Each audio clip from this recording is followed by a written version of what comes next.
네, 이번 국회의원 재보궐선거로 여의도에 입성한 14명, 오늘 국회에 등원 신고를 했는데요.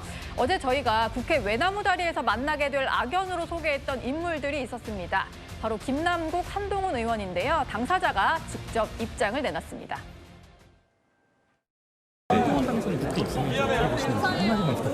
축하드린다고 말씀드리고 싶고요. 갈등이 있었던 기억이 많지는 않은데요. 논문을 공저자로 학술지 발표했습니다. 이 논문을 일저자로 썼습니다. 이모하고 같이. 누구와 같이 썼다고요? 이모하고요. 이모. 제 딸이요? 그렇습니다. 내 딸이 이모 썼어요.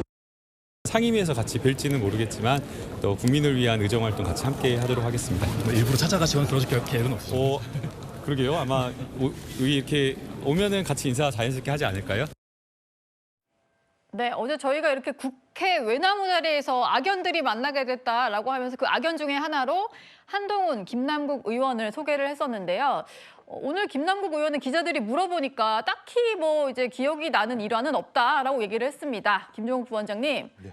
저희는 이렇게 기억을 하는데 김남국 의원에게는 별로 이제 중요했던 기억은 아닌가 보네요. 뭐 저 얘기 처음 입성했는데 저런 얘기부터 나오기 시작하면 뭐 좋은 의미는 없겠죠. 그리고 그 한동훈 의원이 초선이잖아요. 나머지 두 분은 재선이세요. 아, 그러네요. 예. 국회 선수가 되게 중요합니다. 그럼 네. 제가 볼 땐 누가 먼저 인사해야 되느냐? 초선이 와서 먼저 인사를 해야 되는 거고, 한동훈 의원이 본인이 얘기했잖아요. 앞으로는 진중하게 하겠다, 싸우지 않겠다 이렇게 얘기를 했으니까 예. 저 문제가 쟁점화될 것 같지는 않고요. 제가 또 김남국 의원을 아는데 싸우는 거 별로 좋아하지 않아요. 그리고 또 본인도 이제 재선이 됐으니까 제가 볼 때는 저런 싸움을 통해서 뭔가 자기의 정치적인 이미지를 만들어내는 것보다는 이제는 국민들에게 의정활동을 통해서 실질적인 무엇인가 혜택을 줄 수 있을 것인가의 문제로 가야 될 것 같아요. 김남국 의원이나 소위 김의겸 의원이나 본인이 열심히 의정활동을 하려고 하는 과정 자체 본인은 선의였겠습니다만 그것이 비춰진 모습은 안 좋은 모습으로, 또 한동훈 법무부 장관 같은 경우도 과거에 본인은 나름대로 국민의힘 또는 정부의 입장을 대변해서 그것을 대응하려고 했다는 본인의 선의일지 모르겠습니다만 국민 전체가 봤을 때는 좀 눈살 찌푸릴 일들이 꽤 많았었거든요. 그렇다면 그런 일들을 이제는 보이지 않고 좀 더 진중한 모습으로 국민들에게 좀 더 성숙한 모습을 보여야 되지 않을까 생각이 들고, 특히 김남국, 김의겸 의원은 재선이시니까 재선의 품격에 맞게 잘 하시지 않으실까라는 생각이 듭니다. 예. 물론 뭐 입장이 많이 바뀌긴 했습니다. 김남국 의원이 저렇게 질의를 했던 것도 당시에 한동훈 의원이 장관 후보자 신분이었기 때문에 청문회여서 뭐 그랬던 측면이 좀 있었고요. 이번 국회에는 이진숙, 김태규 국민의힘 의원 같이 방통위에서 함께 일을 했던 의원들도 입성을 했는데요. 과거 과방위에서 만만치 않은 설전이 벌어졌거든요. 그 목소리도 듣고 오시죠. 팔짱 끼고 계셨더라고요. 의원들이 질의하는 과정에 웃는다든가 얼굴을 마구 비빈다든가, 아니 얼굴 비비는 것까지 뭐라 아니 그러시면 팔짱을 끼고 있다든가 그런 팔짱은 태도. 안 끼겠습니다. 표현입니까 그러면? 입 닫고요. 입 닫다니요. 입을 닫는 거예요. 가만히 계시는 입 닫는 거예요. 입을 닫다니요. 어디 그런 입 표현을 닫으라고 쓰십니까? 했어요. 입을 닫는 게 무슨 말이라고요? 입을 닫는 게.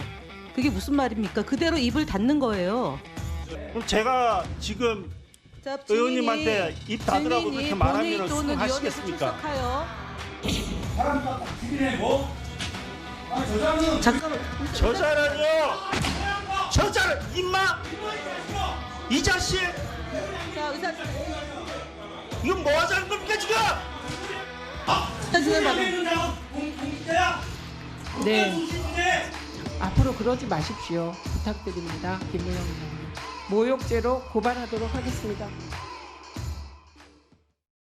인사청문회를 처음 받아봐서 그렇다. 가르치면서 하셔라. 이렇게 얘기를 하는데, 이진숙 후보자는 나이가 몇 살입니까? 개인정보에서 말씀드리지 않겠습니다. 후보자처럼 피켓을 양쪽에 들고 나와서 코믹하게 이 위원회를 조롱하는 이런 행태를 하시는 걸 보셨습니까? 저는 조롱할 생각이 전혀 없습니다. 그게 조롱입니다. 저는 조롱으로 느꼈습니다. 저는 탄핵 심판 중이고 제 직무와 관련해서 말씀드리는 것은 마땅치 않다고 생각합니다. 아니 오늘 여기 왜 나오셨어요 오늘?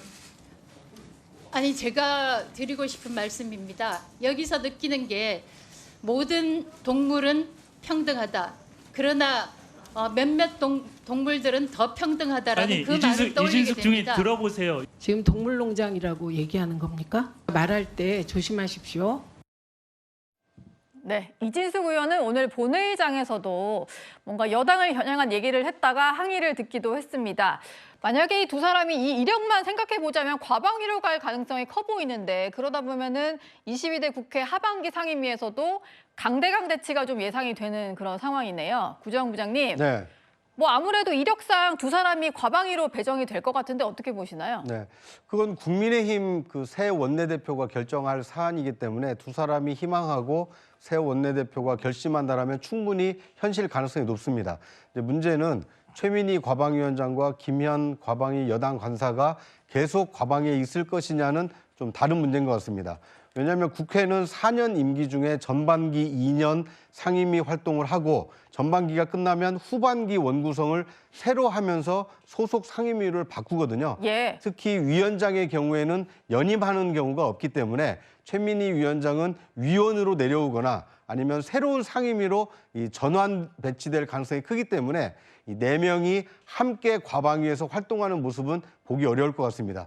그리고 앞서 보신 그 자료 화면의 경우에는 윤석열 정부에서 방통위원장과 방통위 부위원장으로 있었던 이진숙, 김태규 두 사람에 대해서 최민희 과방위원장과 이 김현 간사가 공박을 하고 또는 지적을 하는 모습이었다라면 지금은 이 이재명 정부로 바뀌었기 때문에 예. 어떻게 보면 공수가 교대된 상황이기 때문에 아무래도 이 이진숙, 김태규 두 신임 의원들이 이 과방에 배치된다라면 이재명 정부의 방송통신 정책에 대해서 이 신랄한 이 비판과 지적이 나오지 않을까 이렇게 예상이 됩니다. 예, 그러게요. 몇 달 뒤면은 국정감사도 열리게 되니까 두 의원이 공수가 바뀐 상태에서 어떤 질의를 할지도 좀 관심이 쏠리는 것 같습니다.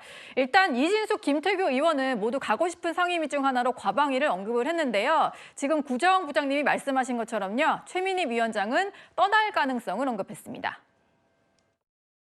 아무래도 제 전문성을 살리는 상임위에 가고 싶다는 생각을 하고 있습니다. 글쎄요, 제 희망대로 된다면 모르겠는데 제가 그 부분에 대해서 미리 이야기하는 것은 적절치 않다고 생각합니다.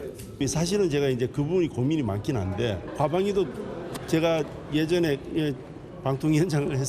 부위원장을 했었으니까 거기도 뭐 고려는 해볼 수 있을 것 같고. 이진숙, 김태규 과방위 들어올 거 아닙니까? 근데 저는 과방위를 떠납니다, 여러분. 어쨌든 뭐 과방위에 가실 것 같다고 예측을 하시는데 저는 과방위를 떠나는 거고요. 위원장 자리만 내려놓는 게 아니라 과방위를 떠날 생각을 하시는 것 같습니다. 박성민 최고위원님, 뭐 그러다 보니까 방송인 김어준 씨가 누구라도 좀 남겨놓고 가라 뭐 이런 얘기를 하더라고요. 네, 뭐 일단은 이제 새롭게 의장단이 또 들어서게 되면서 상임위에 대한 전면 재배치나 고려 이런 부분들이 다 있을 걸로 보이는데요. 그렇기 때문에 지금 뭐 이진숙 의원이나 김태규 의원 같은 경우에는 뭐 새롭게 이제 지망하는 상임위를 얘기하실 수 있지만 또 최민희 의원님 같은 경우에는 과방위원장을 이미 이제 수행을 하신 바가 있기 때문에 계속 과방위에 머물지 않을 거다라는 예측이 오히려 저는 좀 더 강했다라고 생각합니다. 그래서 다른 상임위에 가시게 될 것 같고 뭐 상임위 과방위 내에 있는 의원들의 배치도 좀 많이 달라질 수가 있는 거거든요. 또 민주당 같은 경우에도 또 재보궐로 들어오신 분들도 있고 여러 면에서 새롭게 조정하고 또 상임위가 제대로 운영될 수 있도록 하기 위한 여러 조치들이 있을 걸로 보여서 뭐 그 지금 최민희 의원과 이 이진숙 의원 간의 만남은 성사되지 않을 것이 확실해 보인다는 생각입니다. 예. 어쨌든 과거에 여러 악연으로 얽혀있는 인물들이 이번에 국회에서 만나게 되면서 어떤 장면들이 펼쳐질지 관심이 쏠리는 상황입니다. 네, 미니 총선급이었던 재보궐선거, 화제의 당선인들이 참 많습니다. 특히 악연으로 얽힌 인물들이 국회에서 제외하게 됐는데요. 누구일까요? 직접 확인해 보시죠. 이 논문을 일저자로 썼습니다. 이모하고 같이. 공저자가 아니라 일저자로. 누구와 같이 썼다고요? 이모하고요, 이모. 제 딸이요? 그렇습니다. 이모 누구의 이모 말씀이세요? 그 게리티 원칙에 대해서의 후보자 아시나요? 게리티 원칙에 대해서. 그게 본인에게 그 징계를 통해서 겁주어서 진술을 이끌어냈을 때 그 진술이 근거 능력이 없다는 원칙이죠. 아니요, 그렇지 않고요. 제가 말씀드린 게 맞습니다. 그게 그 보도가 잘못 인용한 거예요. 검사에 대한 기피를 허용하는 나라가 있습니까? 법안을 내셨으니까 아실 것 같아요. 오스트레일리아 있고요. 오스트레일리아, 호주 말씀하시는 거예요. 이름은 약간 그냥 헷갈리신 거예요? 아니 이름은 헷갈린 거죠. 그러나 이거 본질과 다른 거거든요. 저는 정치 수사라고 생각이 됩니다. 실정들을 이 이슈로 덮어버리기 위해서 의도적으로 수사기관에서 흘린 것이 아닌가. 김남국 의원님께서 몰래 코인하다가 금융당국에 걸린 게 왜 제 작품이라고까지 하는지 저도 참 궁금합니다. 제가 제보를 받았습니다. 7월 19일 밤인데요. 그날 술자리를 가신 기억이 있으십니까? 책임 있는 말씀을 해주시죠. 매번 이렇게 뭐 어디서 들으셨는지 모르겠지만 김앤장 변호사 30명 가량이 있었습니다. 그리고 윤석열 대통령도 합류를 했습니다. 모욕할 정도로 자신 있는 말씀이세요? 더 탐사라는 저를 지금 스토킹하는 쪽하고 같이 야합해서 말씀하신 거잖아요. 그렇죠? 혹시 그 스토킹의 배우가 김의겸 의원이십니까? 저는 법무부 장관 포함해가지고 제가 뭘 앞으로 어떤 주의 공직이라든가 뭘 다 걸겠습니다. 의원님 뭐 걸시겠습니까? 제가 더 탐사하고 같이 협업을 한 건 맞습니다. 그걸 야합이라고 말씀하시는 건 지나치다고 생각을 하고. 의원님 저 미행하는 것도 같이 하셨습니까 그럼? 저 미행하는 것도 같이 하신 거예요? 아닙니다. 필요한 부분만 우리 방에 있는 식구들이 그것 녹음 듣고 풀어서 저 아주 짧은 분량 만드느라고 고생했습니다. 밥값에 대해서 말씀을 좀 못하시니까 이렇게 피해가시는 거 아닙니까? 밥값을 뭘 못하겠습니까? 자, 의원님, 저는 출장 때 지난 정부 장관들보다 수행원도 줄였고 액수도 60% 정도에 맞췄습니다. 또 지난 정부 과거 관련된 내용을 지금 그렇게 말씀하시면서 아니요, 김의겸 의원님 말했던 FBI 마세요. 저 공개할게요. 공개 바로 하는데 근데 대신에 지난 정부에 있던 법무부에 있었던 다른 정부도 있지 않습니까? 아니, 지난 공개 청구 정부 같이 이야기 해주시면 지겹지도 않으세요? 아니요, 지겹지 않아요. 아니. 같이 공개를 하겠습니다. 한 비교해 봐주시면 누가 제대로 썼는지를 금방 아실 수 있을 것 같아요.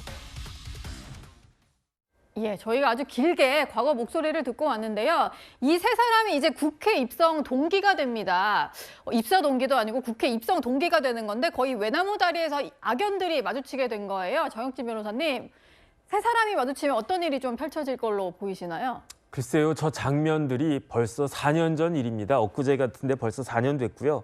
그다음에 김남국 의원하고도 이제 한동훈 당선자가 뭐 이런저런 티격태격했었지만 그거는 애교 수준이었고요. 실질적으로는 김의겸 이제 당선인하고의 관계가 굉장히 시리어스했고 왜 시리어스했냐면은 결국은 재판까지 갔었어요. 그래서 민사재판 1심 재판이 2025년 작년 8월에 1심 결과가 나왔는데 벌금 7천만 원 손해배상 액수가 나왔고요.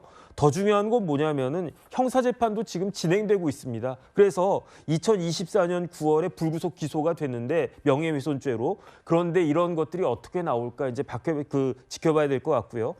4년 전에는 의원대 장관으로 만났는데 이제는 의원대 의원으로 만나고 그 와중에 여야까지 뒤바뀌지 않았습니까? 국회에서 어떤 모습들을 보여줄지 한번 지켜봐야 될 것 같습니다. 예. 그리고 이 두 사람의 만남도 참 관심이 쏠리는데요. 국회 외나무 다리에서 마주치게 된 두 사람 목소리 들어보시죠. 양식에 따라 사실 그대로 말하는 것이 맹세입니다. 저기요, 이진숙 내정자 인사하시죠. 제가 인사하려고 했는데 인사를 안 하고 돌아셔서 가시니까 벌 좀 하잖아요. 저도 하려고 했는데 나갔습니다. 하시면 안 돼요. 저하고 싸우려고 하시면. 사내에서 일어난 일에 정치보복이라는 단어를 쓰는 것은 후보자의 뇌구조에 문제가 있다고 저는 생각합니다. 저의 뇌구조에 대해서 말씀하신 부분에 대해서 사과를 원합니다. 왜요? 뇌구조가 이상하다고 생각한다는 게 뇌구조가 이상하다는 게 어떤 뜻이죠? 저의 뇌구조에 어떤 이상이 있습니까? 저의 뇌구조에 어떤 이상이 있습니까? 예, 이진숙 당선인의 과거 이력상 아마 과방위에서 두 사람이 마주칠 가능성이 커 보이는데 어떤 모습이 펼쳐질지 벌써부터 좀 긴장감이 느껴지는 것 같습니다.